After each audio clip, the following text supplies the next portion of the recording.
तव कथामृतं तप्तजीवनं कविभिरीडितं कल्मषापहं श्रवणमङ्गलं श्रीमदाततं भुवि गृह्णन्ति ते भूरिता जनाः. O Lord, your words, like sweet nectar, refresh the afflicted. Your words, which poets have sung in verses, vanquish the sins of the worldly. Blessed are they who hear of you, and blessed indeed are they who speak of you. How great is their reward. We are continuing the study of the Gospel of Sri Ramakrishna. Today we start with chapter 19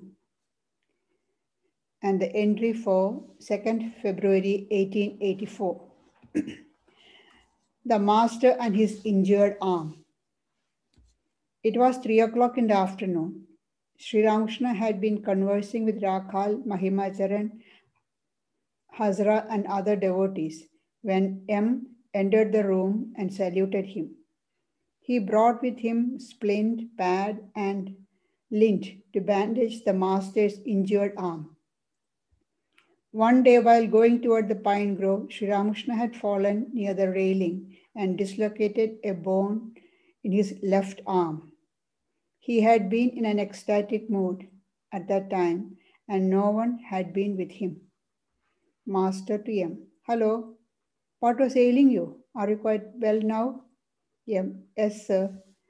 I'm all right now. Master to Mahima. Well, if I am the machine and God is its operator, then why should this have happened to me? Sri Ramakrishna had been going towards the pine grove at the other end of the temple garden to answer the call of nature. And near the railing, he tripped and fell and dislocated his arm. And Rakhal is staying in Dakshineshwar to look after Rakhal, the young disciple, look after Sri Ramakrishna. So Sri Ramakrishna says, Rakhal does not understand my state of mind. He says, Mother has put me in such a state of mind that I cannot hide anything from anyone. Mine is the condition of a child. Rakhal doesn't understand it. He covers my injured arm, wrapping my body with a cloth, lest others should see my injury and criticize me. See, people have this very strange idea that a holy person should not get ill or sick, or even if he or she get ill, they should be able to cure themselves immediately with their spiritual power. That's the idea. Sri Ramakrishna says, it's the nature of the body. And so Rakhal does not want people to see that his arm is injured, so he covers, and Sri Ramakrishna take it off and say, show it to everybody and ask, will I be all right? And we can see after a few pages later, the doctor came and bandaged his hand. Then somebody started singing devotional songs, and with his bandaged arm, supported by the splint and bandage, he stood up and went into ecstasy. And another interesting observation here about this injured arm. A few days later, another young disciple, Tarak, who later became Swami Shivananda, came and asked, how are you? How is your arm? Then Sri Ramakrishna again showed how it hurts. And then Tarak said, sir, if you want, you can cure yourself. Then Sri Ramakrishna saying, can I? Is it possible? Then he kept quiet for a moment and then said, no, let it be like this. This is a nice trick that Divine Mother is playing. This will keep people those people who come with worldly intention, those who are coming to Sri Ramakrishna for some gain of worldly purpose, they will be turned away. They will think that how can this man, if he's got any powers, spiritual powers, why doesn't he cure himself? So let it be there. And then he's telling Divine Mother, Mother, you are very intelligent. You have played a very wonderful trick. And we see that towards the end of his life, when he was suffering from cancer, some of the people some newcomers who came, saw that he was suffering from cancer, went away, because how can a God man suffer from any illness? That's their idea. Each one get what he or she deserves. So continuing, Sri Ramakrishna was sitting on the couch listening to the story of Mahima Charan's pilgrimage. Mahima had visited several holy places 12 years before. So he was describing his pilgrimage. Then, weeping like a child, the master said to the Divine Mother, O Brahmamai, O Mother, why hast thou done this to me? My arm is badly hurt. To the devotees, will I be all right again? They consoled him as one would a child and said, surely you will be quite well again. So that is why Sri Ramakrishna said, I'm in the condition, my condition is like of a child, mental condition is like a child. Master to Rakhal, you aren't to blame for it, though you are living here to look after me. For even if you have accompanied me, you certainly wouldn't have come up to the railing.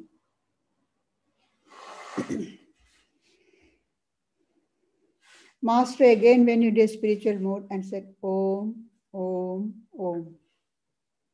Mother, what is this I am saying? Don't make me unconscious, Mother, with the knowledge of Brahman. Don't give me Brahmajnana. I am but thy child. I am easily worried and frightened. I want a mother. A million salutations to the knowledge of Brahman. Give it to those who seek it. O Anandamayi, O blissful mother. Uttering loudly the word Anandamayi, he burst into tears and said, Mother, this is the grief that sorely grieves my heart, that even with thee for mother, and though I am wide awake, there should be robbery in my house. This is Sri Ramakrishna's natural state of mind. Arm is hurting with the dislocation of bone. It's a pain, really painful. But he is in a great, deep spiritual mood, and he's saying, don't make me unconscious with knowledge of Brahman. I don't want knowledge of Brahman. He wants to remain as a devotee of God. He has reached the highest state, Nirvikalpa Samadhi, merged himself in Brahman, and then come down to ordinary level of consciousness. Otherwise, if he is going to remain immersed in Brahman, there is no point of his taking a human body. The human body is taken, God takes a human form to lift human beings from the ordinary level to divine. So if he is going to remain in God consciousness, in knowledge of Brahman, how can you do that? So he says, don't make me unconscious with the knowledge of Brahman. When you are immersed in the knowledge of Brahman, you are not able to deal with other people and help others people. The aim of divine incarnation is to help others realize their divinity. So he's saying, don't give me Brahmajnana. A million salutations to the knowledge of Brahman. Give it to those who seek it. There are many people who have trying for the knowledge of Brahman. Give it to them. I don't want. And ordinary people, what do? They try them. We are struggling to get a little bit of concentration and real meditation. And here Sri Ramakrishna is pleading with Divine Mother not to give him that high state, not to keep him in that high state. The master was again talking and laughing like a child who, though ailing, sometimes forgets his illness and laughs and plays about. Master to the devotees. It will avail you nothing unless you realize Satchidananda. There is nothing like discrimination and renunciation. The worldly man's devotion to God is momentary, like a drop of water on a red-hot frying pan. Perhaps he looks at a flower and exclaims, "Ah, what a wonderful creation of God." One must be restless for God. If a man clamors persistently for his share of the property, his parents consult with each other and give it to him, even though he is a minor. God will certainly listen to your prayers if you feel restless for him. Since he has begotten us, surely we can claim our inheritance from him. He is our father, our own mother. We can force our demand on him. We can say to him, "Reveal thyself to me, or I shall cut my throat with a knife."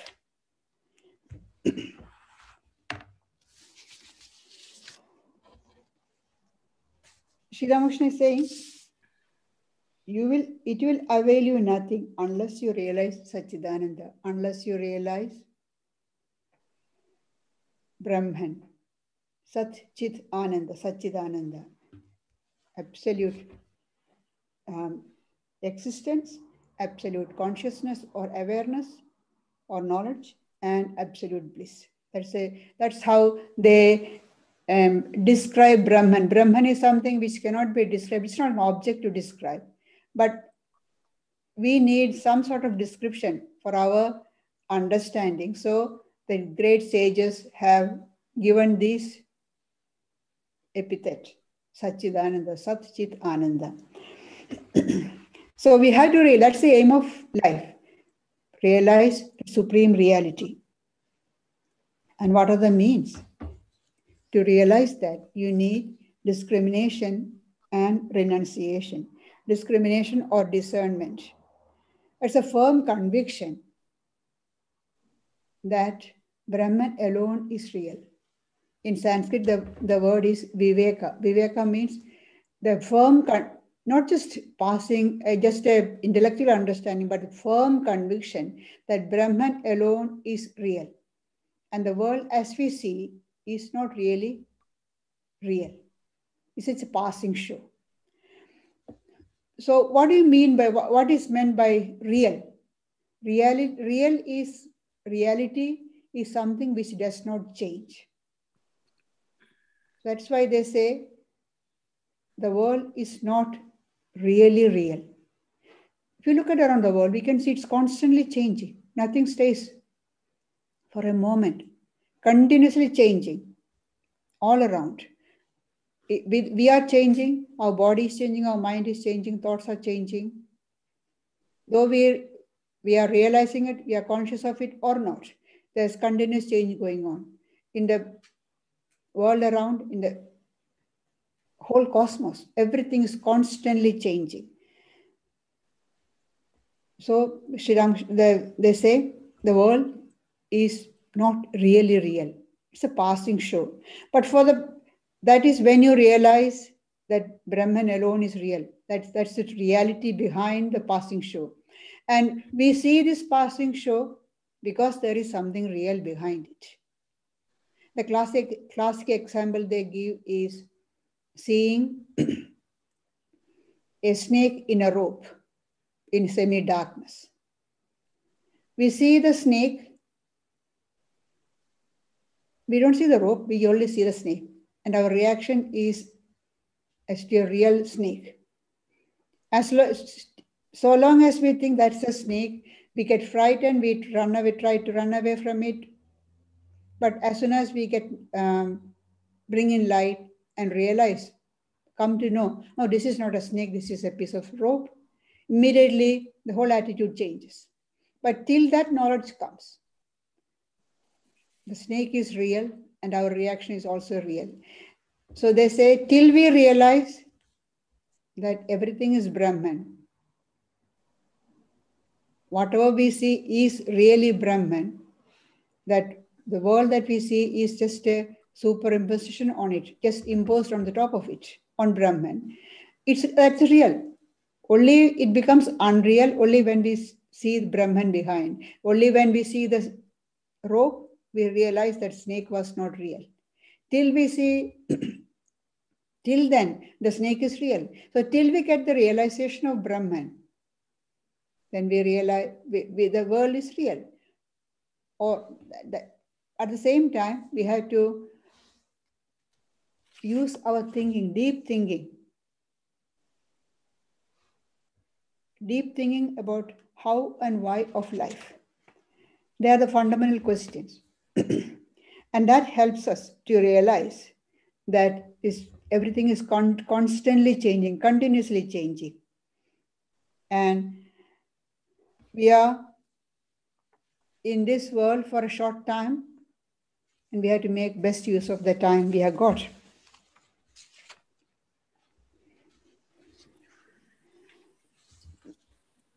Richard Bach, the author of Jonathan Livingstone Seagull, writes in another book, the simplest questions are the most profound. Where are you born? Where is your home? Where are you going? What are you doing? Think about this once in a while and watch your answers change. Our answers are constantly changing. See, take just for example, where are you born? Where is your home? We will say, of course, I know where I am born, Then they will say, that is for this particular life. What about the previous life? What about the life before that? Who are your parents? So the answers constantly change. Why are you here? Why are you in this world? Don't know. I'm just here. Think about these things. Deep thinking is that is viveka. And viveka is the first step in turning away from the glittering attractions of the world. When you think deeply about these things, we realize that this is just a passing show. I should not get attracted by these things, which is fleeting things. I should go for the reality behind the fleeting things. This world is like pictures that we see on the screen. They just come and go. The reality is the screen behind. Without the screen, there's no pictures. The pictures have no reality as it is. But we identify ourselves with the pictures, we identify ourselves with our body, mind, intellect, and think that this is all. We have forgotten our real nature. So discrimination, viveka, helps us in thinking deeply about this and trying to realize our real nature. And the next one Sri Ramakrishna speaks about is renunciation. Renunciation, just say the word renunciation, people get frightened. But renunciation is indispensable for ethical life and spiritual life. That is because we have got a wrong idea of renunciation. Renunciation, when you say renunciation, people think, oh, give up the life in this world and become a renunciate monastic. No. Renunciation is ordinarily explained as giving up transitory enjoyments. But giving up the transitory enjoyment, or to a certain extent, we do in our day-to-day life. When we do some service for another person, when we to live happily in a family life, in a workplace, you have to give up your petty or your pet ideas or likes to a certain extent. So that is, you're giving up. You're giving up. So you're renouncing there. Without renunciation, ordinary happy life is not possible in the world. So it's always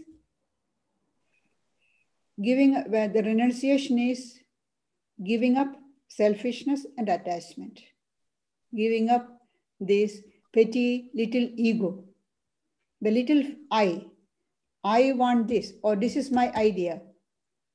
You have to have a happy life, you have to adjust to other people. And adjusting to other people means you are giving up your selfish ideas, selfish interests to a certain extent.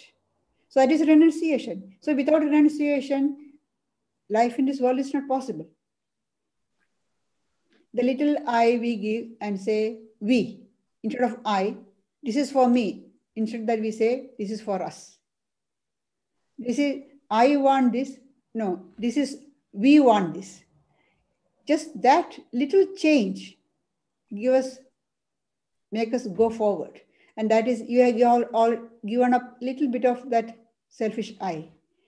So renunciation is always giving up the lower for the higher, the little, the lesser for the greater, the impermanent, fleeting pleasures of the world for the sake of everlasting bliss. That's the ultimate idea of renunciation.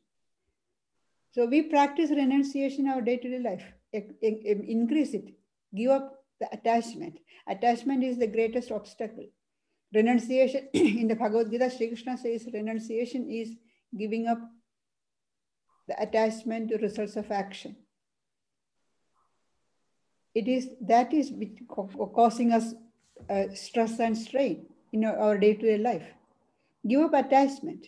Try to give up attachment. It doesn't happen in a day or two, but we can start from small little things that we find. Some small things we give up attachment. Slowly, taking one step at a time, you go forward. And it's always there to remember you're not completely giving up all the pleasures, but give up the lower one for the higher one. Crude sense pleasures, give that up for having some higher level of pleasures, enjoyments, aesthetic pleasures. Enjoy music, art. That is more, we say it's on a level higher than crude and sense enjoyment. So slowly go higher and higher and give up the lower for the higher. That is renunciation.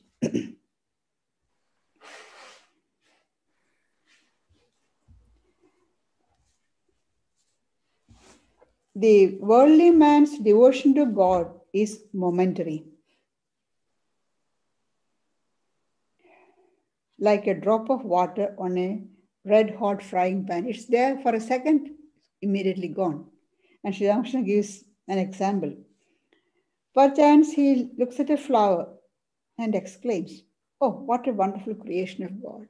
And then another place he says, a dainty going with his walking stick, walk through the garden, look at the different flowers and pick one and smells and say, "Oh, what wonderful creation of God." Doesn't have anything. That's all his idea of God. His idea or devotion to God is so superficial. One must be restless for God. If a son clamors persistently for his share of the property, his parents consult with each other and give it to him even though he is a minor. God will certainly listen to your prayer if you feel restless for him. Since he has begotten us, surely we can claim our inheritance from him. He is our own father, our own mother. We can force our demand on him. We can say to him, "Reveal thyself to me, or I shall cut my throat with a knife."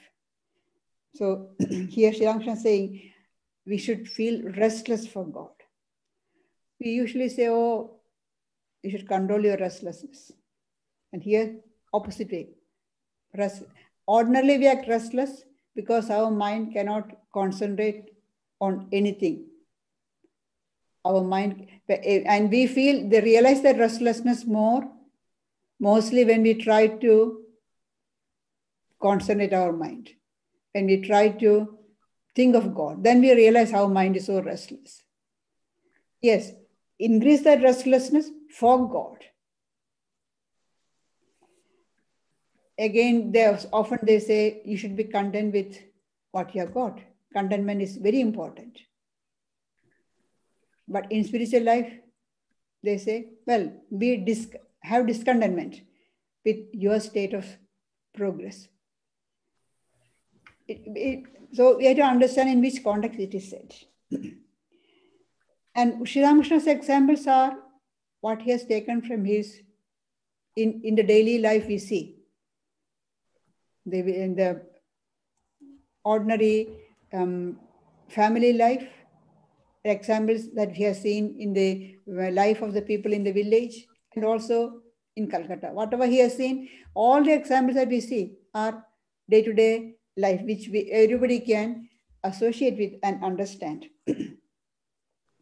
If a son clamors persistently for his share of the property, parents consult with each other and give it to him even though he is a minor.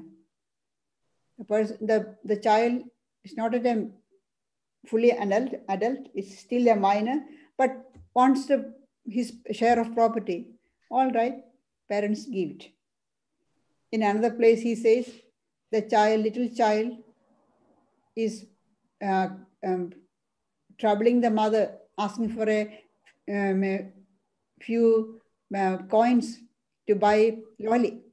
The mother is talking with the other ladies of the neighborhood, but the child is constantly pestering her, and she says, oh, please, let me pacify this child. And she goes inside, open the cash box, take the money, coin, and give it to the child and go. Here, in the same way, if you're persistently calling on God, pester God, be restless, then we will realize God. That's Ramakrishna saying. God will certainly listen to your prayer if you feel restless for him.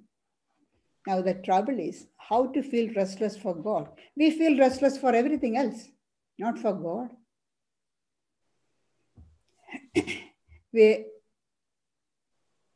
When in the beginning of the gospel you can see Sri Ramakrishna asked how can one realize God?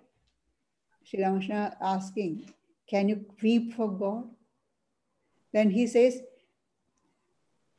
people shed jug full of tears for wife and children and family. They swim in tears for the sake of wealth. But who weeps for God? We don't weep for God, so we don't realize God. Can we weep for God? Can we feel restless for God? Then we will realize. But the trouble is how to have that intense longing for God. We will realize God. Sri Ramakrishna in the gospel and all the great teachers say, we will realize God if we can call on God in solitude and with a longing heart. In solitude and with a longing heart. Why solitude? Now we are in lockdown, so most people are in solitude. There are many people who are living by themselves. But are they happy with their living by themselves, alone? It's like a punishment. So mere solitude is not enough. The mind should be prepared for that. And for spiritual practices, solitude is prescribed because there is less distraction. If we are ready, prepared for that, this time of the lockdown that we have, or those people who are in quarantine, they can't go anywhere, they are inside. Wonderful opportunity for spiritual practices, but mind is not prepared. Mind is not ready for that. So they look upon it as a punishment. Just when can I get out of it? That's the finding. But solitude is prescribed because there will be less distraction. And again, solitude in the beginning, those who are practicing spiritual disciplines, taken slowly, a day or two, because long periods of solitude in the beginning of a spiritual seeker, it can be dangerous because the mind will lose its balance. So along with solitude, there's intense longing is needed. And what sort of intense longing? Sri Ramakrishna gives different examples. He says, like the child's longing for the mother. The child is busy playing with toys for some time, just as we ordinary people are attracted with the world enjoyments of the world. We are busy with that. So we don't think about God. The child does not think about mother. Child is busy playing. But after some time, the child gets fed up with the play, then it weeps for mother. And whatever you try, however much you try to distract the child, the child won't listen. It wants mother, nothing else, nothing can stop it saying that I want mother. And whoever comes to say, come, I'll take you to a mother, of course the child will go with that person. And Sri Ramakrishna here says, what sort of intensity you need? He says the combined force of 3 attractions. If we can turn to God, you'll realize what are the 3 attractions. The worldly attractions, attraction of the worldly possessions for the worldly man, worldly person. The child's attraction to the mother, and the husband's attraction to the chaste wife. If we can combine all these 3 attractions and the force of these 3 attractions and turn it to God, then you will realize God. As I said earlier, Sri Ramakrishna's examples are all from daily life, what people can understand. People can understand worldly person's attraction for the possessions, the child's attraction for the mother, the husband's or wife's attraction, spouse each other. All this combined together and turn it to God.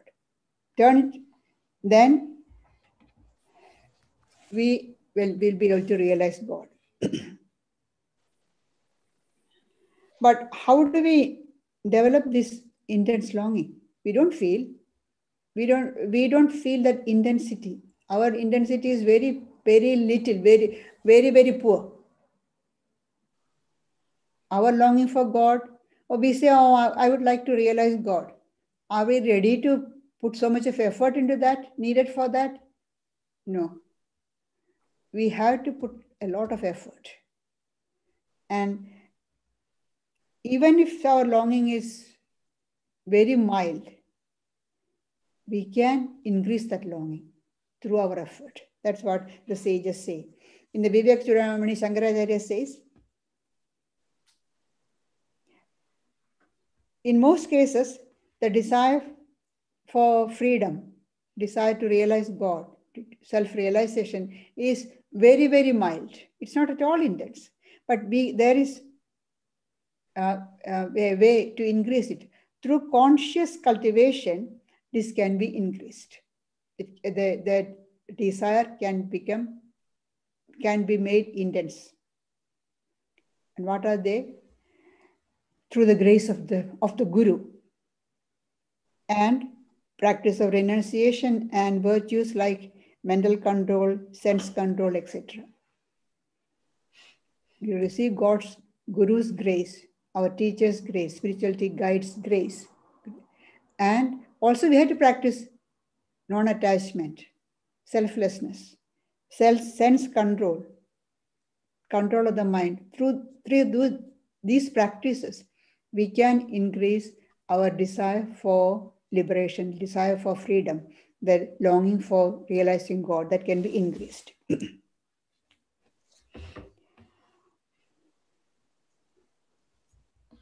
And Sri Ramakrishna says, God is not a stranger. God is our own father, our mother. It's a famous prayer, Tvameva Mata Cha Pita Tvameva. You are my mother, you are my father. And it ends up saying that you are my all in all. So we can, since God is our father and mother, we are God's children, so we can force our demand, just as children make demands on the parents.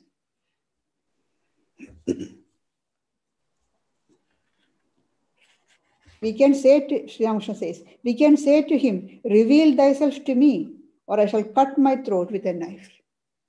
We can make such threat to God. If you don't reveal yourself, I'm going to kill myself. And actually, Sri Ramakrishna did that. In the early days of his spiritual practices, he was praying to Divine Mother, meditating on her, Mother Kali. It went on and on, days and days, months. He didn't have any response. And his intensity, yearning, longing for God realization was so great that at the end of the day, towards the evening, he will rub his face on the ground and say, "Another day has gone, Mother, I haven't had your vision."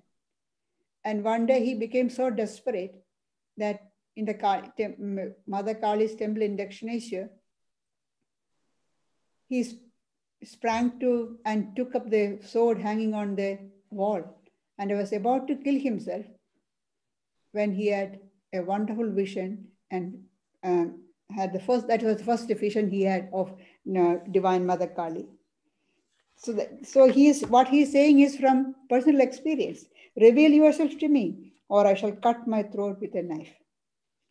Sri Ramakrishna taught the devotees how to call on Divine Mother. How do we pray? We don't know. So see, she's teaching us. Master, I used to pray to her in this way. O Mother, O blissful one, reveal thyself to me. Thou must. Again I would say to her, O Lord of the lowly, O Lord of the universe, surely I am not outside thy universe. I am bereft of knowledge. I am without discipline. I have no devotion. I know nothing. Thou must be gracious and reveal thyself to me. Praying to God for God's grace. That is real prayer. What we usually, when we say ordinarily people pray, we pray for something. That's not prayer. That we are asking God to give us something, as though God is a Santa Claus. Asking for things. Children ask Santa Claus, I want this, I want that. Send the list. No, our ordinary people's prayer is like that. The worldly people's prayer is like that. But real prayer is, reveal yourself to me. And then praying for God's grace. I am bereft of knowledge. I am without discipline. I have no devotion. I know nothing. Completely surrendering to God, asking for God's grace. Thou must be gracious and reveal thyself unto me. Thus the Master taught the devotees how to pray. They were deeply touched. Several devotees arrived from Shibpur. Since they had come from a great distance, the Master could not disappoint them. He told them some of the essentials of spiritual life. See, Sri Ramakrishna is not well. His hand is fractured, but still, since the devotees come from a long distance, he is giving them instructions. Master, God alone is real and all else illusory. The garden and its owner, God and his splendor. People look at the garden only. How few seek the owner? God and the world. The garden and the owner. Comparison is Sri Ramakrishna is giving. The garden is the world. The owner is the Lord behind, God. We see the world and the splendor and we forget the person behind this, the owner of the garden. Who is more important? It's the owner of the garden. A devotee. Sir, what's the way? It's a usual thing that if you go to a holy person, you ask questions. Seek guidance on a spiritual path for your spiritual life. So they ask, the devotees who come from a distance, they are a group of them. So one of them asks, Sir, what is the way? Master, discrimination between the real and the unreal. One should always discriminate to the effect that God alone is real and the world unreal. And one should pray with sincere longing. Again, the same idea what we have Sri Ramakrishna said earlier. God alone is real and the world unreal. The world, when we remember, we have to remember when they say the world is unreal from the ultimate. When you realize God alone is real, then we realize the world is unreal. World as we see is not really real. But from our standpoint, relative standpoint, our day-to-day experience standpoint, the world is real. We have to act in that sense. But from the ultimate standpoint, the world is unreal because everything is nothing but Brahman, nothing but God. The Ishavasya Upanishad in the first mantra says, Ishavasyam idam sarvam et kincha jagatyam jagat. Whatever is there in this universe, moving or unmoving, everything is pervaded by the Lord. Everything is pervaded by the Lord. There's nothing but the Lord, nothing but God. But we see differently. We see trees, animals, human beings, plants, buildings. But actually, everything is only God. Just as we see the snake on the rope, we are seeing everything, all this different variety on the Lord superimposed.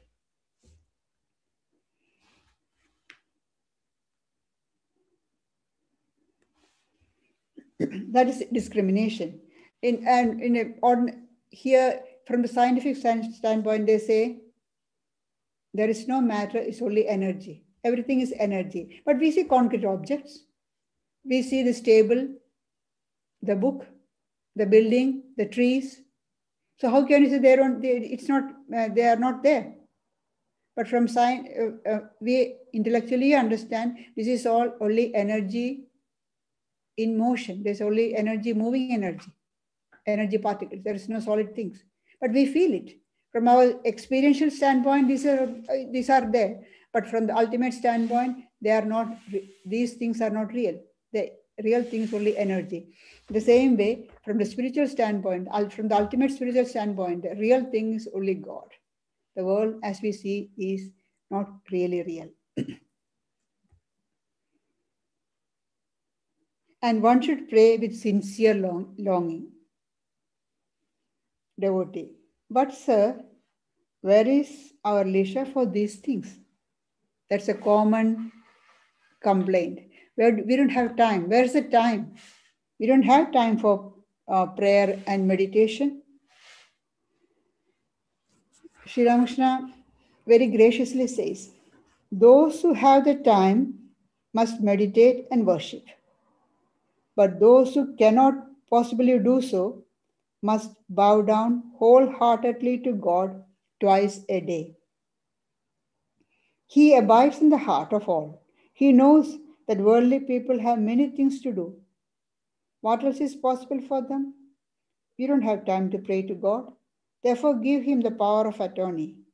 But all is vain unless you attain God and see him. So when we don't have time, what are we to do? Sri Ramakrishna says those who have time must meditate and worship. But those who don't have time, hard pressed by worldly duties, pray, bow down to God wholeheartedly twice a day. How compassionate Sri Ramakrishna is. Twice a day, just morning and evening, just bow down to God wholeheartedly. But that's the important thing, wholeheartedly. Just like in the Bhagavad Gita, Sri Krishna says, if you offer me a leaf, a flower, a fruit, or even water, I accept that. But he puts one condition, with devotion. We don't have to, when worship, don't have to have elaborate offering and arrangements. No. With devotion, you offer a flower, you offer leaf. If you can't afford a fruit, well, just offer a leaf or a flower or just water. But the condition is with devotion. That's the important thing. Then that, he says, I accept that devout offering. Devotion is the most important thing. Here again, Sri Ramakrishna says, that's what he says. One must bow down wholeheartedly to God with full heart. he gives us that he accepts. What else is possible for them? Because they don't have time. They are so hard pressed for time with their worldly duties. You don't have time to pray to God. And then he says, he abides in the heart of all. God seated in the heart of all. He knows. Are you really sincerely doing that? Are you hard pressed for time because of your duties, or just avoiding because of your laziness? He cannot cheat God. We can cheat other people, but not God, because he is within us. He is seated in the heart of us. How can we cannot cheat ourselves? We know what we call the stirrings of conscience. That's God seated in our heart. For those who are hard pressed with time, just bow down twice. There's an interesting story. Narada, the divine sage, is said to be the greatest devotee. He always was proud that he was the greatest devotee of the Lord. One day, he went to the Lord and wanted to hear from the Lord that you are the greatest devotee. So he asked, who is your greatest devotee? And the Lord, knowing his pride, wanted to put it down. So God said, see, look on the earth at the particular village, that particular village, there's a farmer. He is my greatest devotee. That was a shock for Narada.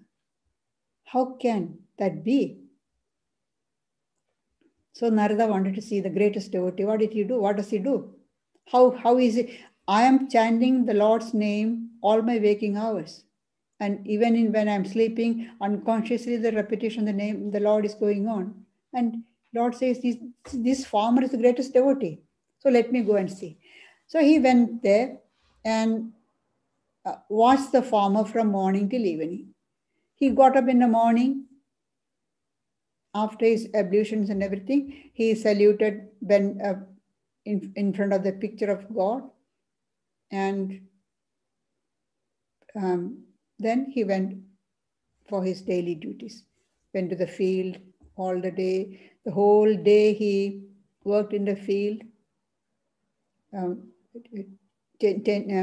agriculture, tending the cattle, all those things. And at night, evening, came back, had his bath, finished his meal. Before going to bed, again bowed down to the Lord and went to sleep. He thought, oh, this may be an exception. Let me see, watch tomorrow. Few days he watched the same routine, nothing else. Twice this man is doing, bowing down to the Lord and say his name once, and God thinks that he is the greatest devotee. So he came back and the Lord asked, what did you see? I saw him bowing down to you morning and evening. Oh, very good.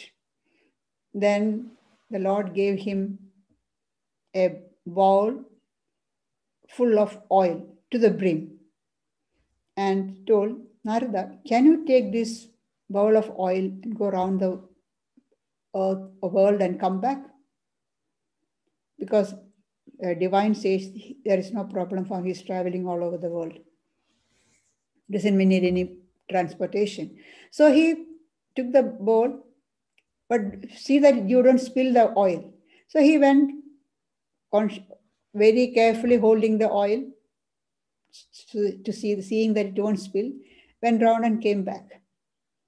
Oh, you have successfully finished your mission. Did you spill any oil? No, I was very careful. How many times did you remember me? Oh, Narada got a shock.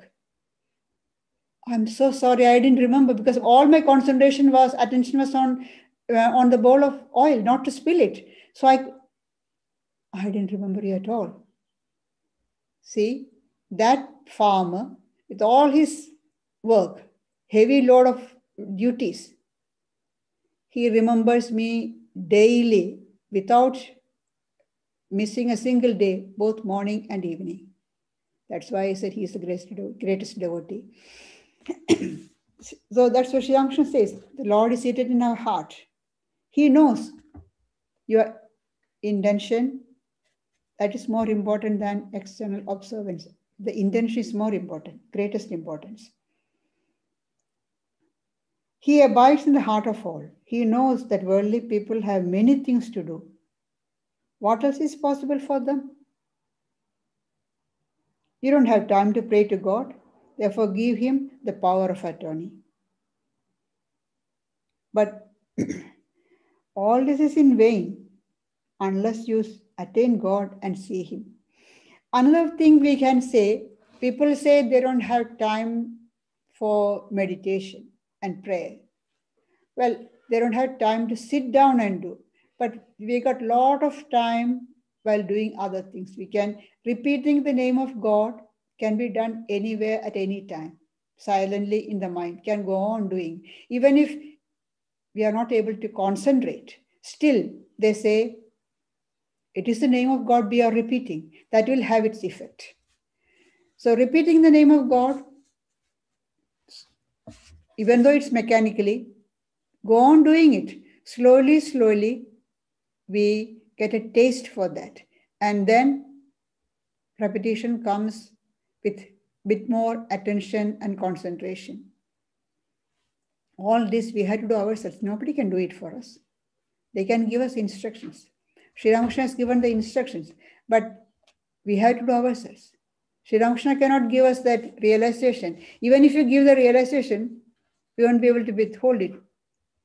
Keep on to that realization unless you deserve it, work for it, get ready for it.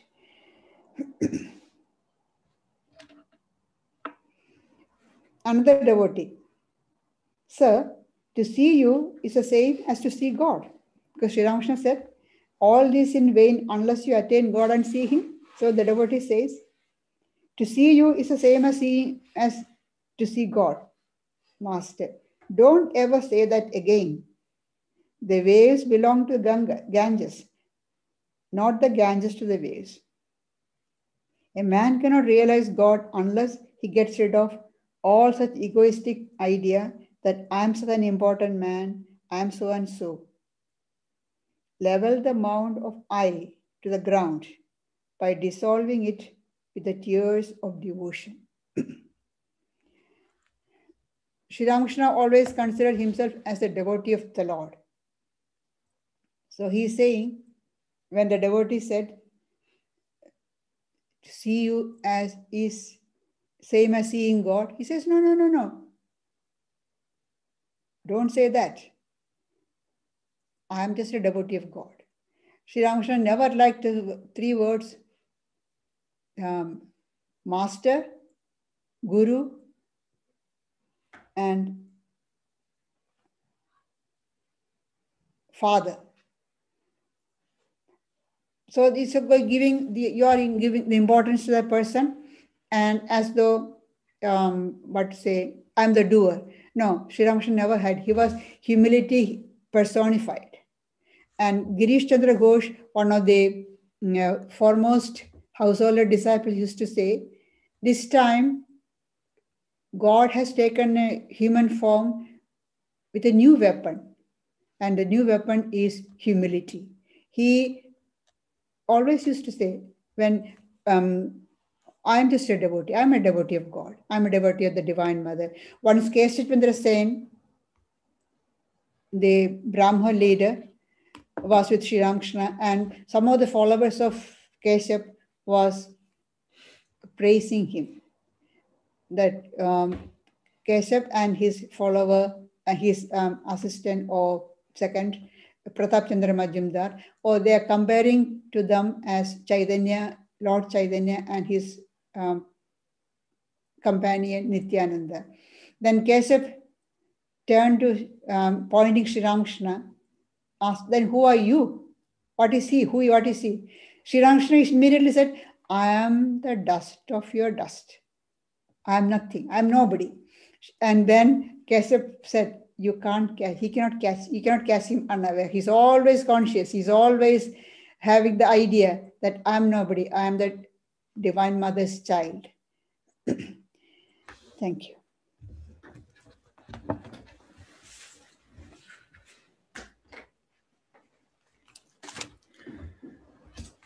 So thank you for joining us live today, and greetings to those who join us later via YouTube, where we'll upload the talk later today to the Vedanta Society of New South Wales YouTube channel. And coming up next Friday night, we have the fortnightly Bhagavad Gita discussion. We'll continue with chapter 6, the Yoga of Meditation, verses 3 and 4. Next Sunday, the Katha Upanishad series continues. It will be the 5th talk, and it'll be focusing on chapter 4 of the Katha Upanishad. The Art and Power of Introspection is the title for the talk, to be given by Pravrajika Sri Ramakrishna, talk and PowerPoint presentation. So I hope you can join us for those events, and stay safe and well, and may we all get vaccinated, fully vaccinated. And we'll have a guided meditation by Revered Pravrajika Gayatriraprana Mataji. Just give me a couple of moments to get that set up and running.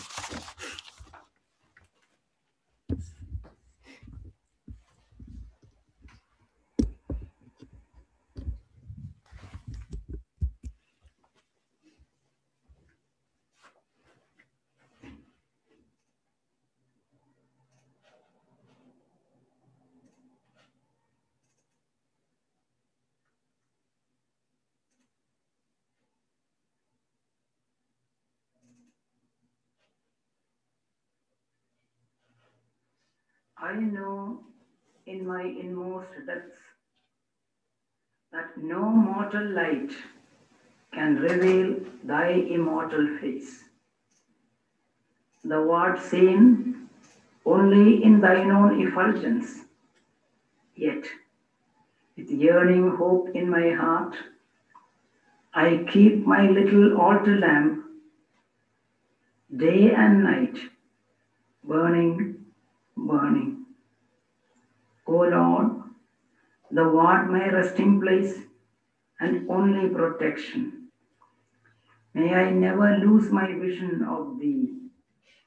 May I never give way to sorrow or despondency. May I remain undaunted and unfaltering in my spiritual life. O thou supreme reality, master and ruler of the universe, soul of all souls, I lift my heart to thee as I offer myself at your sacred altar for a few seconds in silence. Please be gracious enough to accept my humble offering. Fill my being with spiritual blessings. May the baser instincts within me be transformed into sublime, pure aspirations at thy benign touch. May thy blessed presence kindle within me a more fervent flame of love and adoration. May my heart be filled with thy divine essence, and may my understanding be unfolded so that I be filled with thy spiritual illumination. Words are more powerful than deeds, and thoughts are more powerful than words. As things grow subtler and subtler in nature, they grow stronger and stronger. The mind is made stronger by the cultivation of honest humility, sincere purity, and noble faith in oneself and God. When the heart is filled with discrimination, right feeling, and noble aspirations, the mind becomes lighter and transparently pure. Then lifting that mind to the feet of the Lord of all creation becomes an easy matter. Let us close our eyes and examine our inner world. When we look within, it's all dark and looks gloomy. Let us wait and look on more closely, shutting all the doors of perception and action. Let us try to concentrate on our spiritual heart. There's only darkness. But when we look with attention and faith, and we see in the center of the dark chamber of the heart a tiny speck of brilliance, like a tiny star glimmering in the far-off sky.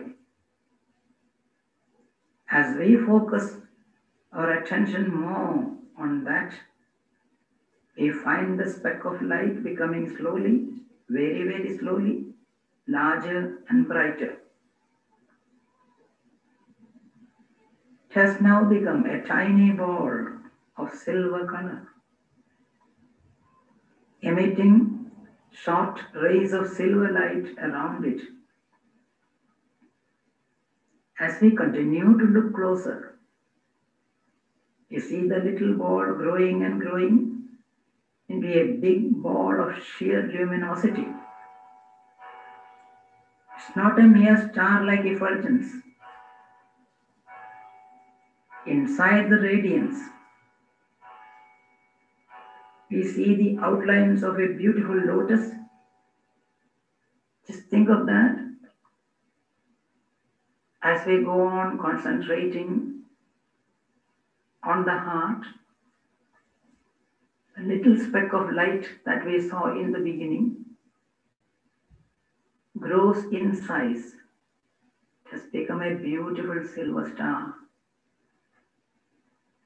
But it is not an empty one. It is alive with the vibrations of energy. Inside that star, we see a lotus. That lotus signifies the yearning of our heart. It symbolizes the pure love and adoration that we have for the vision of the Lord. And as we go on concentrating, we can see in the center of the lotus a golden flame. Think of the picture. A large silver star inside which is a beautiful lotus, in the center of which is a wonderful flame standing upright. They are not still, but they are not moving. They are vibrant with energy, vibrant with the life energy of God, vibrant with the life energy of the universe, vibrant with the life energy of our own existence. The whole heart is full with the effulgence,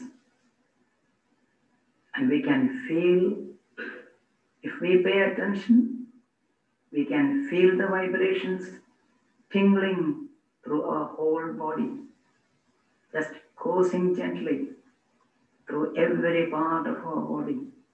The power of the Lord's energy, the power of our own existence, calm, cool vibrations, living. Just that. A beautiful silver star,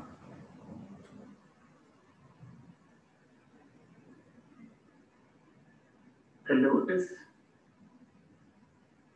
and in the center, the golden flame.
Hari Om. Shanti, Shanti, Shanti.